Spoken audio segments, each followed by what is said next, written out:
History কৰি যোৱা কথা থাকে, সেইটো আমি যেনিবা তেনেকৈ ডিটেইলিঙত পৰা নাই, আপোনালোকৰ কথাখিনি বুজাই দিছোঁ, প্ৰেক্টিছটো আপোনালোকে নিজে নিজে কৰিব পাৰিব। ঠিক আছে, ইয়াতো বহুত কথা আছে কুৱেশ্যনিঙত, বহুত কথা আছে। আমাৰ এতিয়াৰ বিষয়টো হৈছে, এইটো এটা বেলেগ এটা ক্লাছৰ নিচিনা হৈছে দেই, আমি বেলেগ এটা ক্লাছ আৰম্ভ কৰিছোঁ। প্ৰশ্ন কৰক।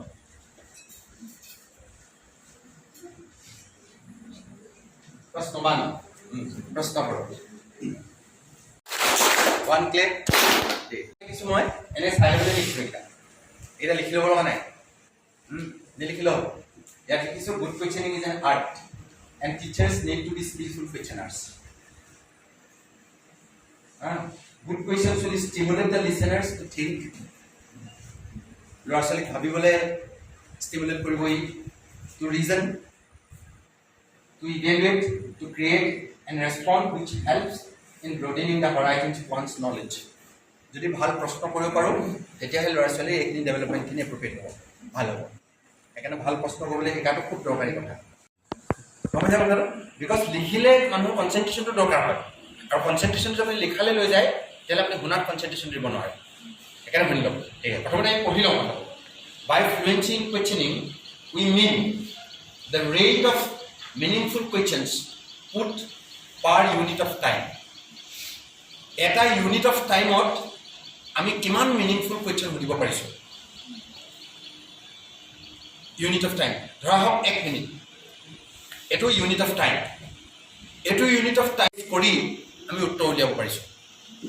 আচ্ছা, মই এটা কথা ক'লোঁ, আমাৰ কুৱেশ্যনটো অলৰেডি সুধিবলৈ আছে নাই? কুৱেশ্যনটো এটা নাই। অংক যদি আমি যোগ অংক এটাই কৰি লওঁ, যোগ অংক এটাকে শিকালোঁ, তাত কিমান কুৱেশ্যন, কিমান যোগ অংক থাকিব পাৰে পৃথিৱীত? কিমান থাকিব পাৰে? ইনফাইনাইট। ইনফাইনাইট যোগ অংক আছে, মানে ইনফাইনাইট কুৱেশ্যনছ আছে সুধিব লগা ইনফাইনাইট কুৱেশ্যনছ আছে। ষ্টুডেণ্ট কিমান আছে? 50 আছে, 50 আছে। এজন ষ্টুডেণ্টকে সুধিবলৈ ইনফাইনাইট কুৱেশ্যন আছে আৰু ষ্টুডেণ্ট 50 জন আছে। এতিয়া আপুনি ভাবিছে কিমান প্ৰশ্ন সুধিব লগা আছে। সৰু কণ্টেণ্ট এটা পঢ়াওঁতেও তাত বহুত প্ৰশ্ন থাকে আৰু চব ষ্টুডেণ্টকে সুধিব লগা থাকে। কিন্তু আপুনি কুৱেশ্যন সুধোতে ইমান টাইম দিব নোৱাৰে। গতিকে আপুনি কুৱেশ্যন সোধাত ফ্লুৱেণ্ট হ'ব লাগিব। মানে কম সময়ত এটা ইউনিট অফ টাইমত আপুনি পাৰিলে বেছি প্ৰশ্ন, বেছি ল'ৰা ছোৱালী, তেতিয়া আপুনি কুৱেশ্যনখন পাক কটো। কিন্তু কুৱেশ্যন কেইটাও আকৌ যিটো কুৱেশ্যন তাক সুধিলোঁ, তাক তেনেকৈ হ'লে নহ'ব নহয়। মিনিংফুল হ'ব লাগিব। কুৱেশ্যনটো মিনিংফুল হ'ব লাগিব। কেনেকৈ মিনিংফুল হ'ব মই কৈ আছোঁ। তাৰ আনচাৰটো উলিয়াব লাগিব। আনচাৰটো পোৱাৰ পাছত আকৌ ষ্টুডেণ্টক প্ৰেইজো কৰিব লাগিব, ফিডবেকো দিব লাগিব। এই গোটেইখিনি কাৰবাৰ কিমান কম সময়ৰ ভিতৰত আপুনি ভালকৈ কৰিব পাৰিছে, সিমানে আপুনি বাকপটু কুৱেশ্যনিঙত, প্ৰশ্নকৰণত আপুনি পটু হৈছে কথাটো। আৰু প্ৰশ্নকৰণত আমি পটু হ'বলৈ বাধ্য। কেলৈ বাধ্য? কাৰণ আমাৰ ইনফাইনাইট কুৱেশ্যন আছে, অলৰেডি প্ৰশ্ন আছে প্ৰত্যেকটো ল'ৰা ছোৱালীকে সুধিবৰ কাৰণে, আৰু বহুত ল'ৰা ছোৱালী আছে। যদি এটা প্ৰশ্নকে আমি আৰু একেবাৰে ঘেহাই কেতিয়াবা আমি লাগি থাকোঁ এটা প্ৰশ্ন দিবই লাগিব। টোপনি যাবলৈ হয়, তোক নেৰোঁ মই, লাগি থাকিবলৈ হয়। মোৰ আৰু জীৱনত প্ৰশ্ন সোধা নহ'বগৈ আৰু বেলেগ। মই পাইছোঁ তেনেকুৱা শিক্ষক একেটাতে লাগিয়ে থাকে আৰু তাৰপিছত নোলায় আৰু তাৰ পৰা। ঠিক আছে, এতিয়া এইটোক আমি মেথামেটিকেলি লিখিম। ফ্লুৱেঞ্চি ইজ ইকুৱেল টু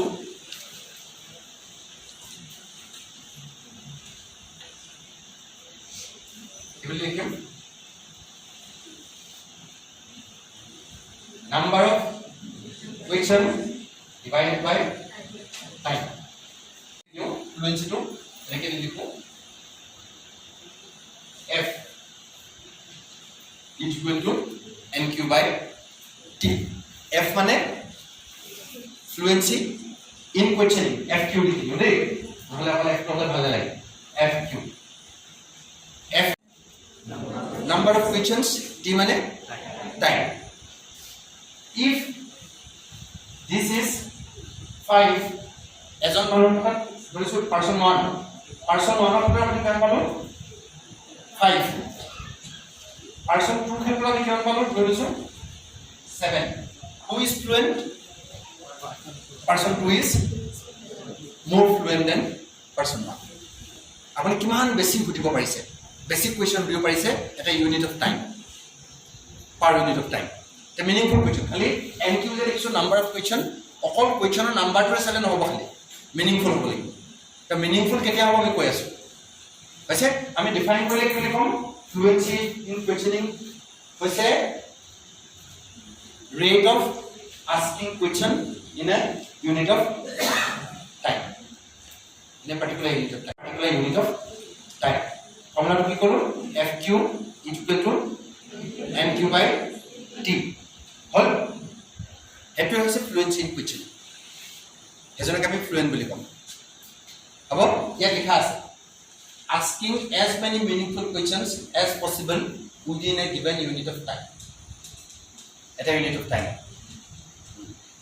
এটা লিখি লব পাৰি উঠক বুলি কৈ আপুনি প্ৰশ্নটো সুধিলো যে এটো ভাল কোৱেশ্চনৰ স্বভাৱ এটা নাই এটো বুজি পাব লাগে মই প্ৰশ্নটো সুধি থৈছো এতিয়া কেনেকৈ স্বভাৱ থাকিব এটা কথা মই কম কেনেকৈ সুধিব লাগিব মই প্ৰশ্ন এটা আৰু মই কেনেকৈ প্ৰশ্ন সুধিছো আপোনালোকে মনে মনে এবাৰ চাই যাব এই মই কোৱেশ্চন সুধোতে কেনেকৈ সুধিছো ঠিক আছে এই দুটা বস্তু হ'ব লাগিব well structure and put in a proper process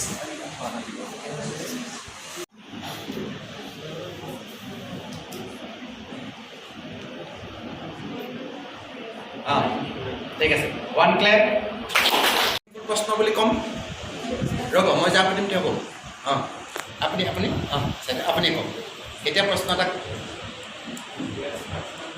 okay well structure হ'ব লাগিব আৰু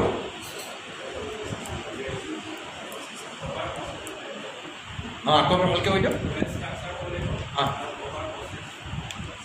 কিহৰ প্ৰচেছ এইটো কুৱেশ্যন সোধাৰ ঠিক আছে ভেৰি গুড বহক আৰু কোনোবা এজনে কৈ দিয়ক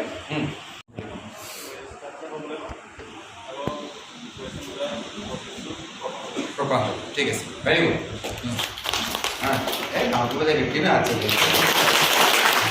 ঠিক আছে এতিয়া আমি কেতিয়া কুৱেশ্যন এটা ওয়েল ষ্ট্ৰাকচাৰ বুলি কওঁ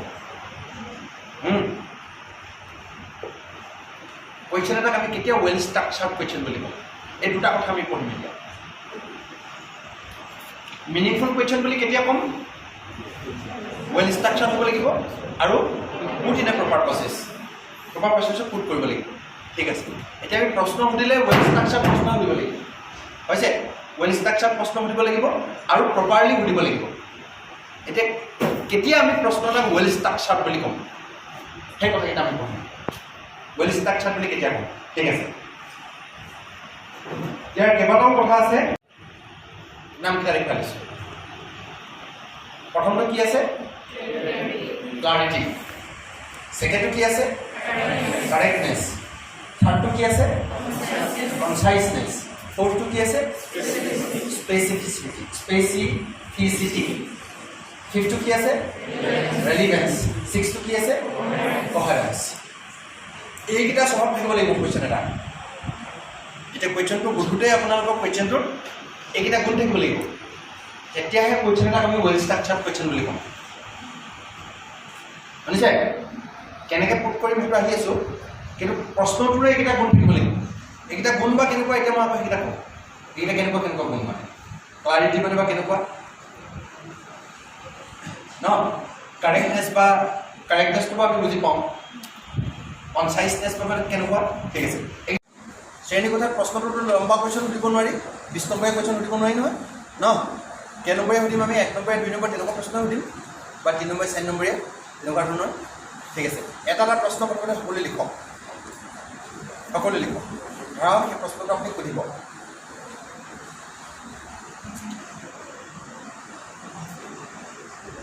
Who was the first Prime Minister of India?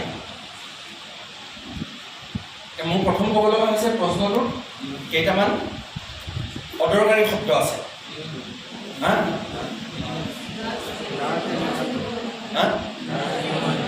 Okay does anyone নো এইটো অদৰকাৰী শব্দ আমি ৰিডানডেণ্ট শব্দ বুলি কওঁ ন বা ঘৰৰ ভাষাত ক'বলৈ হ'লে চৰ্বি বুলি কওঁ চৰ্বি হৈ আছে এই চৰ্বিকেইটা ইয়াত দৰকাৰ নাই এইটো চাওকচোন Who can tell me the name of the President of India? ইয়াতো কেইটামান ৰিডানডেণ্ট শব্দ আছে ন কেইটামান শব্দ কাটি দিলেও একো প্ৰশ্নটো অৰ্থ একো কোনডোখৰ পৰা আমি প্ৰশ্নটো কৰিব পাৰোঁ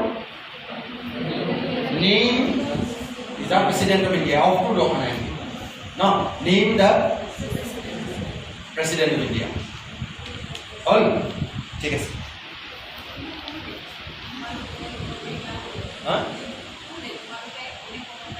অঁ তেনেকুৱা এইটো আছে, will you be able to draw a triangle, draw a triangle, ঠিক আছে। আগৰখিনি কি ৰিডাণ্ডেণ্ট শব্দ, সেই শব্দখিনি কোনো দৰকাৰ নাই। তেনে কুৱেশ্যন এটাক আমি তেতিয়া কনচাইজ কুৱেশ্যন বুলি ক'ম, a question which does not possess redundant words, যিটো প্ৰশ্নত ৰিডাণ্ডেণ্ট ৱৰ্ড নাই। বহুতে কনচাইজনেছ মানে ছুটি বুলি কয়, আমি ছুটি বুলি নকওঁ। কেতিয়াবা কুৱেশ্যন এটা 5 লাইন দীঘলো হ'ব পাৰে, এটাও ৰিডাণ্ডেণ্ট শব্দ নাই, গোটেইকেইটা শব্দই দৰকাৰী, তেতিয়া কুৱেশ্যনটো কিন্তু কনচাইজ কুৱেশ্যন। কেতিয়াবা কুৱেশ্যনটোত 4টা শব্দহে আছে, তাৰে 2টা নালাগে, শব্দটোত 4টা আছে অকল, তাৰে 2টা শব্দ কিন্তু নহ'লেও কুৱেশ্যনটো ভালেই হয়, তেতিয়া কুৱেশ্যনটো কিন্তু কনচাইজ কুৱেশ্যন নহয়, হৈছে। তো কনচাইজনেছ মানে কি? absence of redundant words. Conciseness means absence of redundant words. ঠিক আছে, এতিয়া আপোনালোকৰ প্ৰশ্নকেইটা ল'ম দেই মই।